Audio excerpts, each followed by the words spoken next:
behalf of UNTV News and Rescue, we have the broadcast journalist, Professor Yorka. Kinilala ng Thailand International Leadership at Asia's Icon Award-giving bodies ang UNTV News and Rescue sa ginanap na Asia's Icon Awards Night 2025 sa Bangkok, Thailand noong Sabado, November 29. Ginawaran ng International Media Network Excellence for Humanitarian Advocacy Award ang istasyon dahil bukod sa paghahatid ng mga makabuluhang balita mula sa iba't ibang panig ng mundo, nangunguna rin ito sa paghahatid ng iba't ibang serbisyo publiko sa kapwa.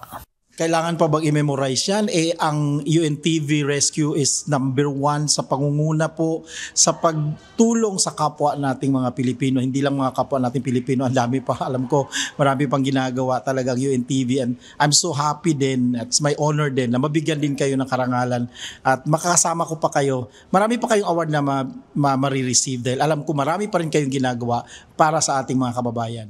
Personal ding kinilala ni Dr. Lito Buwan si Kuya Daniel Razon dahil sa pangunguna nito sa advokasya ng istasyon na pagtulog sa kapwa.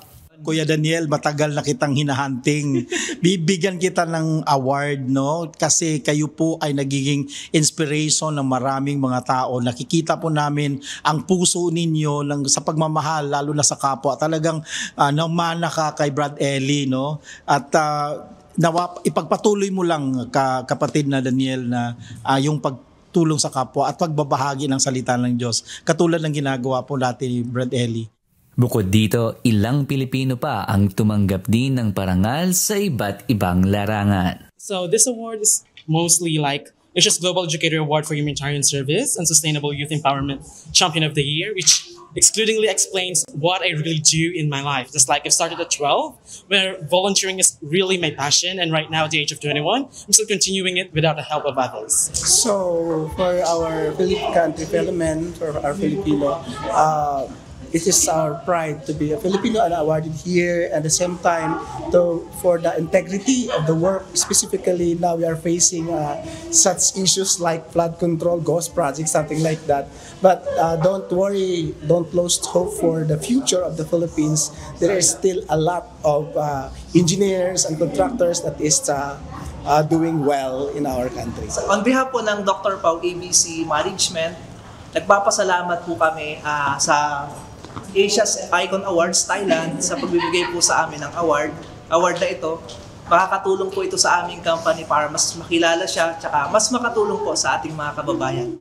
Ang pagkilala at pagbibigay pugay sa husay at galing ng mga Pilipino sa iba't ibang larangan at sa layunin nilang makatulong ay tunay ngang nakapagbibigay ng inspirasyon sa iba upang lalong magsumikap at magbukas din ng kanilang puso para sa kapwa. RK Liorca, UNTV News and Rescue, Bangkok, Thailand. Diyos ang aming sandigan, serbisyo publiko ang aming pinahahalagahan.